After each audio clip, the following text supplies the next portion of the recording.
In earlier videos, we talked about the content of formal language and mathematical theory, and then we started with the mathematical preliminaries. While doing that, we talked about propositions, sets, some of the set operations, some special sets, and then Cartesian product, etc. Now we are going to talk about one of the important things called functions. Functions are very crucial element of mathematics, and they are very much crucial in almost all the portion of mathematics. So let's try to understand what are these functions. So whenever we say functions, they actually combine two things. So you combine something over here and another thing in some other thing, some other set, and you want to put them together in some way. So you take two different sets. One is called domain, another is called codomain, and you take one element from domain and another element for codomain, and you try to say that there is some relation between these two things. So you have some item from domain and some item from codomain, and then you say that okay, these two have some relationship, and that is called function. But above this, they have one more few more constraints. So what is the constraint? That no element in domain should remain no element in domain should remain unpaired. That means that there must not be any element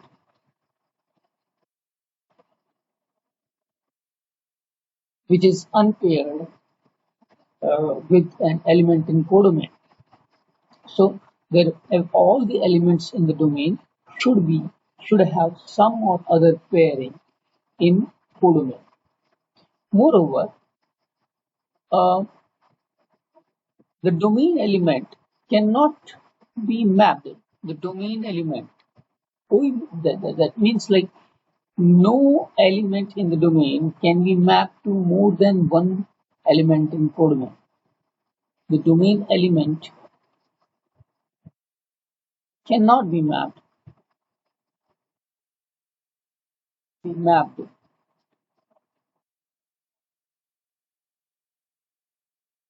to more than one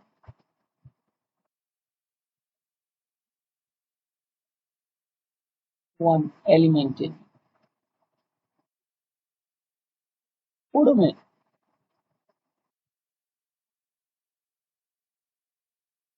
Right? So every item of domain has to be mapped, and it can be mapped at most to one element. It cannot be mapped to more than one elements of the codomain. For example, we take some example. Let's say we want to talk about a function. Uh, let's say talk about 3x plus 5. That is a function of x. Now you take any element in x and you get a y, right? Take any element in x, so any element in domain. So here the domain is real numbers and the codomain is also real numbers. Codomain is also real numbers. So if you take, let's say 1 over here, so it is mapped to the codomain with 3 into 1 plus 5, that is 8. So it is mapped with to 8. Now let's consider x to be minus 1, then that is mapped to 3 into minus 1 plus 5, that is 2. So this way we see a mapping. Interestingly, you can see that all the real numbers can be mapped with this particular function.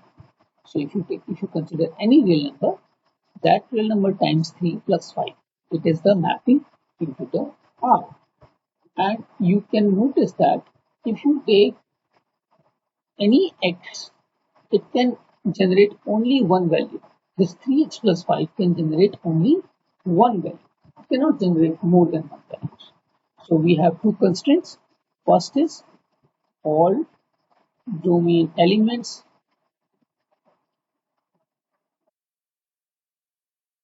must be mapped.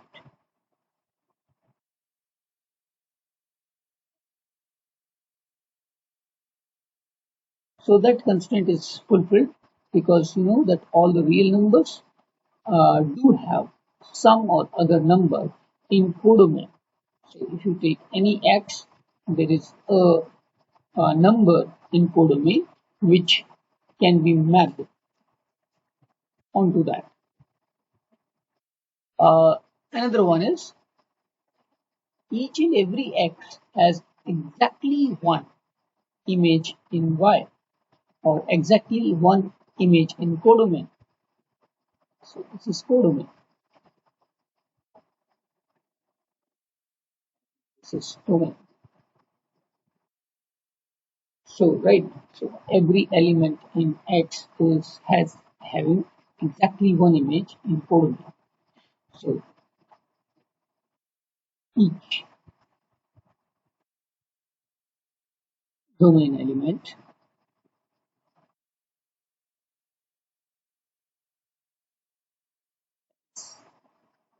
no more than one, no more than one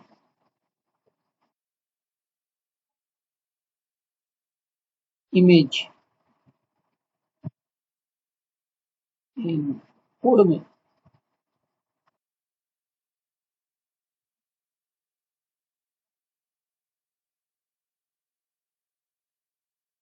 Okay, so let's just talk about something which is not at all a function or which defies some of the things. Okay, for example, if you consider function f going from uh, let's say R to R, right? And you say means it is the domain is real numbers and the codomain is also real numbers, and you want to say that f of x is analytically defined by root x. Now, definitely, some of the numbers cannot be mapped. So, first is that minus 1 cannot be mapped to something in codomain. No mapping is possible. So, no, it's not a function. So, let's try to talk about something else. So, can I say that R to R and I say that f of x is equals to, let's say, I say that x square. Is that a function? Yes, that's a function because every element in domain has its square in real numbers. So if you take any real number, if you square it, it will remain a real number. So that's how this fulfills that property, right? And every element has a unique square. So there is no more than one square, right? So no more than one image in codomain. Now consider another example, f of x going from R plus to R. Now, while I'm saying this, so what is this R plus? This R plus is all those elements, including 0, which are in R. So, what I mean to say, so you can say it this way, that says that it is including 0. So, you can say that R plus is set of all the elements, is set of all the elements that are greater than or equals to 0. So it includes 0 as well as includes up to 0. So and x is f of x is nothing but under root x. Is this a right function? Is this correct function? No, it's not a correct function because let's consider 4. If you take f of 4, f of 4, then f of 4 is under root 4, which comes out to be plus minus 2. It has more than one image. So it has plus 2, it has plus 2 as well as it has minus 2. So this is not at all a function.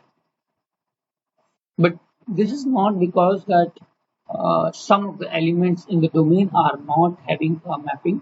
Instead, it has the problem that some of the elements in R0 in this domain has two images like this. So we cannot say that this is a function.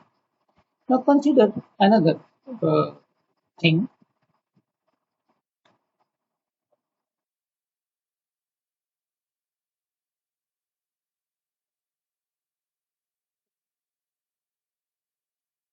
Let's come back again.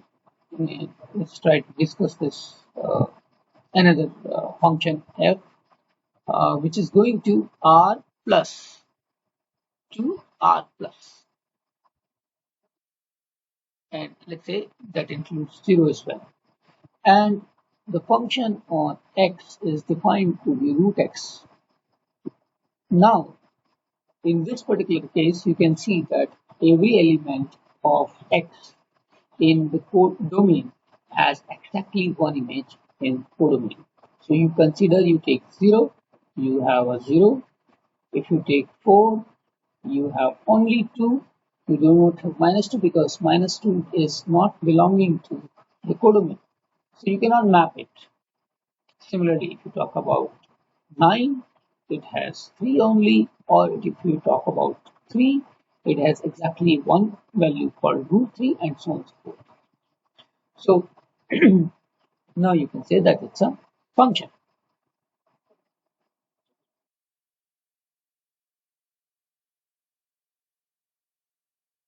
Now the domain of the function.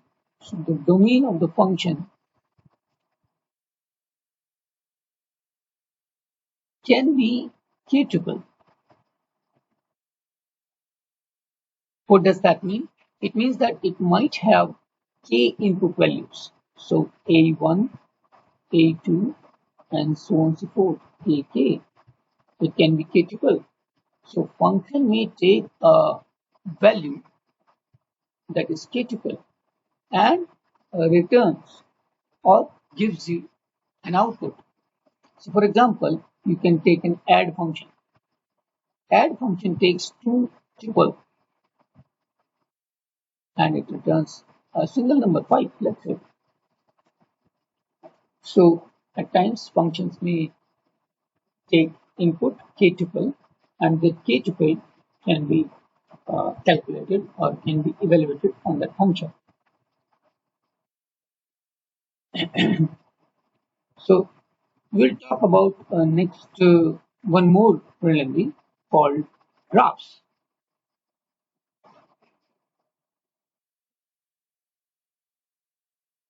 Graphs, when you talk about, they are some collection of vertices. So we have certain vertices and then you have certain edges.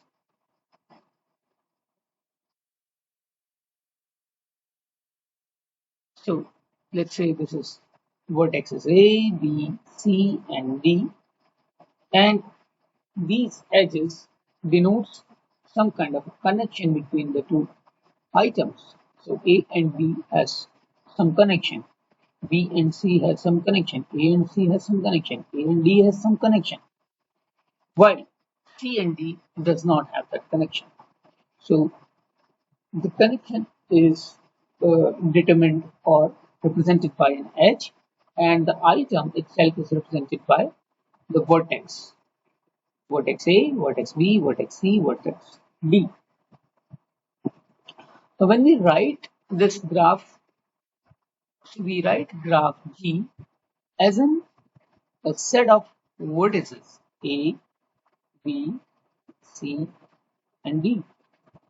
And then we write edges. So now if you look at the edges, these edges are like, because they are unpaired, you can write in any way AB or BA. Both of them are same. So we can say that in a set we can write them AB, or there is a BC. BC and CD both are same. Basically, both of them are representing the same edge. So we can write like that. AC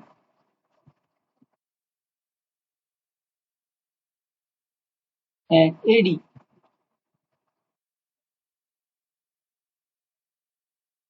Right. So 1, 2, 3, and 4. 1, 2, 3, and 4. So this looks like a graph. Now, if I say that uh, in general, what we do, we say that there is no two edges. You cannot plan one more edge. You cannot plan one more edge like this. You cannot say one more edge between the same two vertices. So that's not allowed. That is wrong, right? So that is not allowed. Or you can sometimes have the connection within the same vertex. So this is called self-root.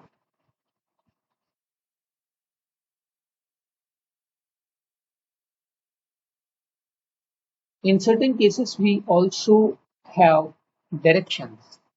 So we say that there is a directed path or directed edge from A to B, or there is a directed edge from A to C.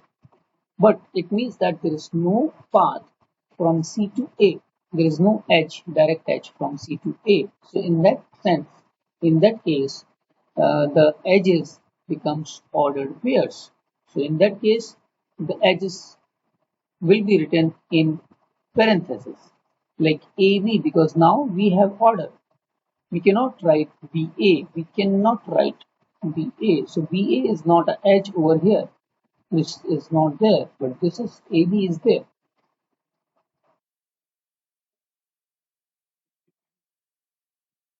So let's talk about degree. Degree is the number of edges that are attached to a particular vertex.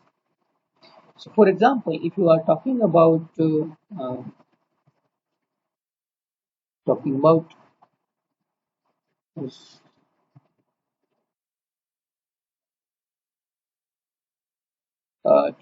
this particular graph, it is a directed graph now, and the degree can be decided into, or can be set into two ways: in degree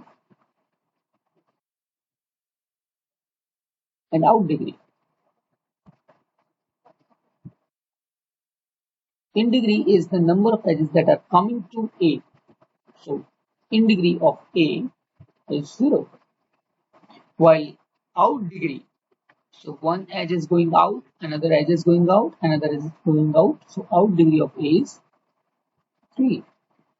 If you consider, let's say B, so in degree of B is 1, while out degree of B is also 1.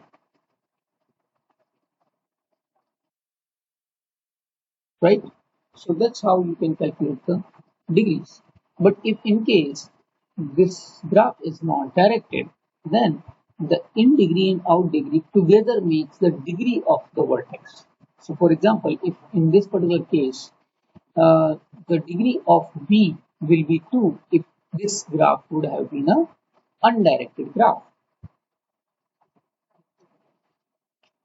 Now we also consider some graphs to be labeled graphs.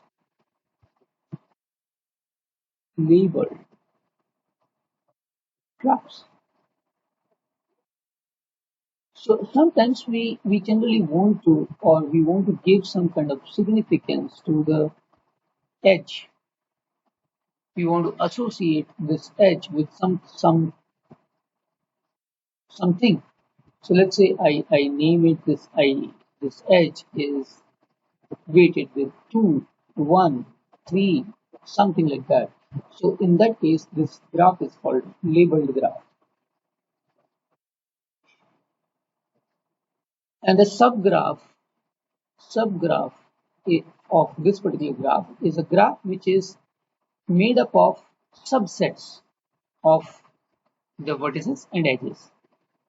The only condition is that only those edges are considered whose vertices are also considered. For example, you can consider, let's say, only these three vertices, only these three vertices. So let's take some other color so as to understand this thing.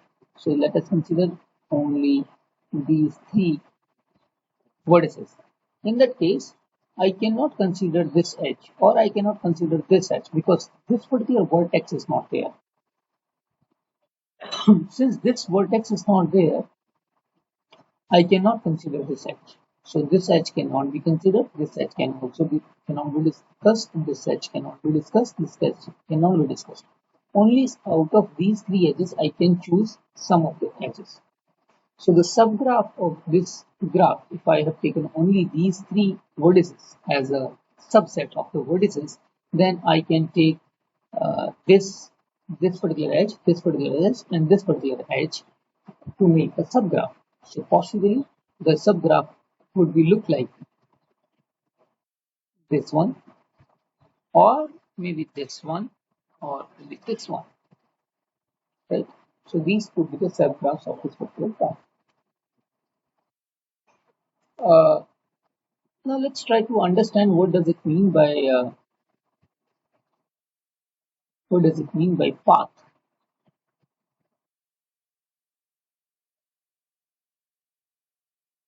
So path. When you have a graph and it's a very big graph, let's suppose.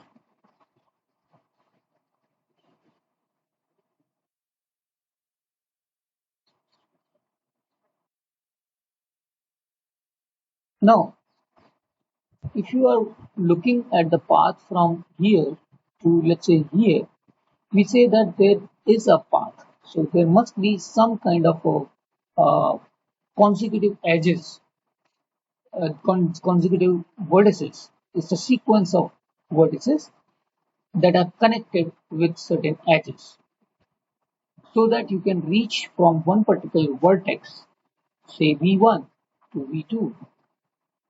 So then we say that there is a path between V1 and V2. So this the path is let's say it's going from here to here, then here to here, then here, then here, and then here. Or maybe there are multiple paths. There are multiple paths possible. So you can have path is a sequence of vertices connected with edges, right? So that's the path. A circuit is a path which starts from the same vertex and come back to the same vertex, and it does not retrace any of the edge. So it doesn't mean that if you go here and you come back here, it's a circuit. No, it's not a circuit. The circuit is a path which does not have the same edge traced again and again. So here this particular edge is traced again. So if you consider this particular this particular path from here to here, then from here to here, then from here to here, then from here to here, and then from here to here. Now, without retracing any of the edge, you have come back. So this is called a circuit or cycle. Circuit or cycle. A tree is a graph. It's a subgraph with no cycles. No cycles. So we do not have any cycle in this graph. So that thing is called a tree. A simple path. A simple path is a path which does not retrace any of the edge. So simple path does not retrace, does not retrace any edge. While circuit is, it does not retrace any edge. However, it reaches back to the same vertex. That is a circuit. Circuit. A simple path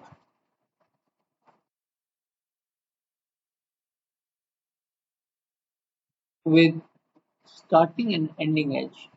Starting and terminating edge to be same.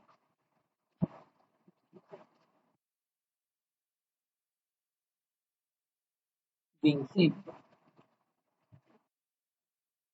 That's called circuit. A tree is a graph with no cycles. It does not have any cycles. So that's called a graph. Thank you for this video. In the next video, we will be going to learn about some of the proving techniques.